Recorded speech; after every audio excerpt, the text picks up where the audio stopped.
नमस्कार बच्चों, मैं डॉक्टर ललिता शर्मा, सह आचार्य हिंदी, सम्राट पृथ्वीराज चौहान राजकीय महाविद्यालय अजमेर। आज की इस द्वितीय वर्ष की द्वितीय प्रश्न पत्र की कक्षा में आपका स्वागत करती हूँ। बच्चों, हम निबंध के विकास के बारे में पढ़ रहे थे और उसके अंतर्गत हमने वाटेंद्र युग, द्विवेदी युग, शुक्ल युग और शुक्लोत्तर युग के बारे में चर्चा की। शुक्लोत्तर युग के अंतर्गत ही हम बात करते हैं ललित निबंधों की। बच्चों, आपको पता है आधुनिक युग में ही निबंध विधा का विकास हुआ है। निबंध विधा आधुनिक युग से ही शुरू हुई है और इस आधुनिक युग में निबंध विधा ने बहुत ज़्यादा समृद्धि प्राप्त की है और इसको समृद्ध करने में बहुत से निबंधकारों का हमने परिचय प्राप्त किया। सबसे पहले हम ललित निबंधों की चर्चा करने से पहले देखते हैं कि आखिर ललित निबंध है क्या। बच्चों, ललित निबंध एक तरह से भाव और विचारों का एक सुंदर मिश्रित रूप है। इसमें भावना, कल्पना और अनुभूति के साथ में वैयक्तिकता का रंग भी होता है। इनका विकास सरसता से युक्त होता है। उसमें स्थान स्थान पर हास्य और व्यंग्य भी सम्मिलित होता है।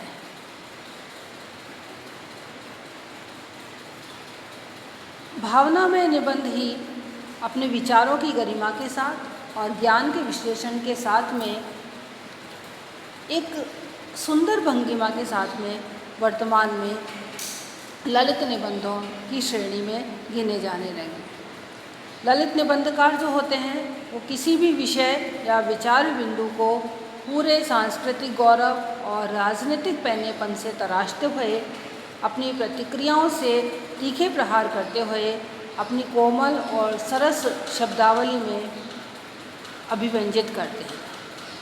ये ललित निबंध पूरी तरह से लेखक के व्यक्तित्व और उसकी अभिरुचि के दर्पण होते हैं।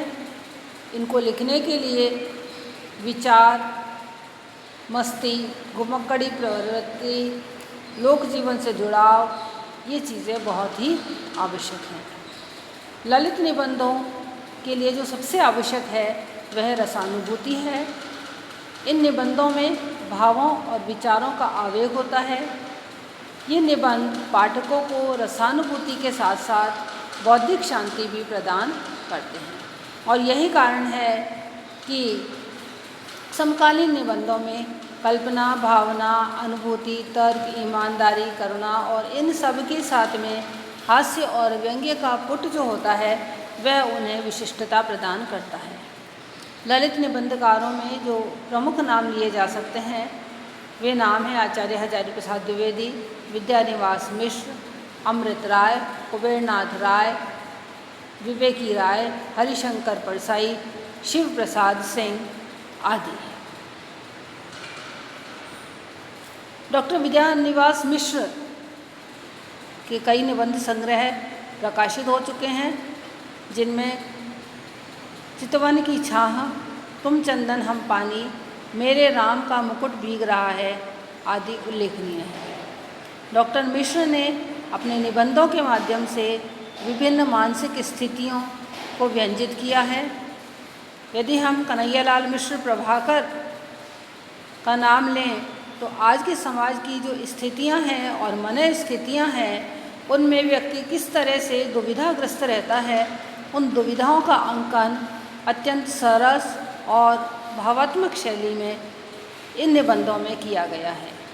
उनके निबंध संग्रहों में से दीप तले, दीप जले, शंख बजे, जिंदगी मुस्कुराई, जिंदगी लहलहाई आदि नाम उल्लेखनीय हैं। इसके अतिरिक्त विवेकी राय का नाम आता है, जिसमें नया गाँवनामा, डॉक्टर रामदर्श मिश्र का कितने बजे हैं, डॉक्टर विजेंद्र स्नातक का अनुभूति के क्षण, डॉक्टर धर्मवीर भारती का ठेले पर हिमालय,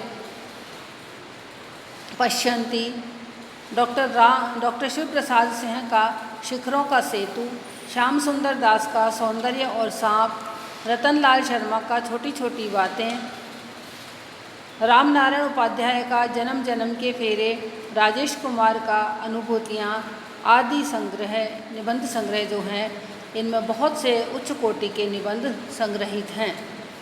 हिंदी के बहुत से निबंधकारों ने व्यंग्यात्मक शैली से भी उच्च कोटि के निबंधों की रचना की है, जिनमें हरिशंकर परसाई का नाम प्रमुख रूप से लिया जा सकता है। उनके निबंध संग्रहों में भूत के पाँव, सदाचार का तावीज़, निठल्ले की डायरी आदि संग्रहित हैं।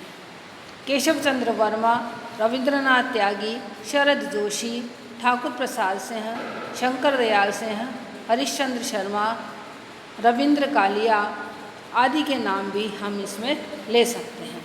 इन सभी ने अपने निबंधों में समाज और राजनीति की बहुत सी विकृतियों, विद्रूपताओं के माध्यम से आधुनिक जीवन की विसंगतियों पर तीखा व्यंग किया है।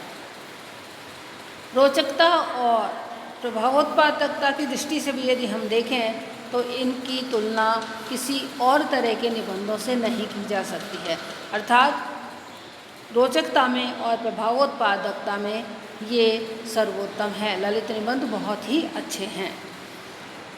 इस तरह से ऊपर के विवरण से हमको ये पता चलता है, जितना कुछ हमने इसके बारे में जाना है, कि हिंदी निबंध साहित्य जो है उसने थोड़े से समय के अंदर ही बहुत उन्नति की है। भारतेंदु युग से लेकर के अब तक के निबंध साहित्य में निरंतर प्रौढ़ता आती रही है, लेकिन फिर भी जो आधुनिक नवीनतम निबंध साहित्य है उसमें हमको कुछ दूषित प्रवृत्तियाँ भी देखने को मिलती हैं। सबसे बड़ी जो दूषित प्रवृत्ति है वो यह है कि हमारे साहित्यकार कला और साहित्य की बहुत सी समस्याओं के संबंध में पाश्चात्य लेखकों का अनुकरण करते हैं। उनके विचारों को भली भांति हृदयंगम किए बिना ही उनके अनुसार लिखते हैं। यह गलत है, क्योंकि उनमें न तो भाषा का प्रवाह उतना मिलता है और न ही कला का सौंदर्य इतना मिल पाता है। और दूसरी कमी जो है ललित निबंधों में वह है कि हमारे निबंधों का क्षेत्र कला और संस्कृति तक ही सीमित होकर के रह गया है। उसमें जीवन के जो व्यवहारिक पक्ष हैं, सामाजिक है, आर्थिक है, नैतिक है, राजनीतिक है, इनसे संबंधित जितनी भी समस्याएं हैं उनका विवेचन और विश्लेषण पर्याप्त रूप से नहीं हुआ है। ललित निबंधों में कल्पना का वैभव और शैली का लालित्य तो हमको बहुत दृष्टिगोचर होता है, किंतु विचारों की मौलिकता उनमें कम ही देखने को मिलती है। भारतेंदु युग के लेखकों की तरह ही आज के निबंधकार भी अपने युग और समाज से सीधा संबंध स्थापित नहीं कर पाए। यदि वो आधुनिक समाज से सीधा संबंध स्थापित करके और फिर यदि हास्य और व्यंग्य के माध्यम से और अपनी सरस शैली में ललित निबंध लिखें तो वे ज़्यादा प्रभावी हो सकते हैं। तो ये ललित निबंधों के बारे में जब हम बात करते हैं तो ललित निबंध के अंतर्गत बहुत ही अच्छी समृद्ध विधा है और इसमें बहुत से अच्छे निबंधकारों ने ललित निबंधों की रचना की है। बच्चों, आज के लिए इतना ही। धन्यवाद।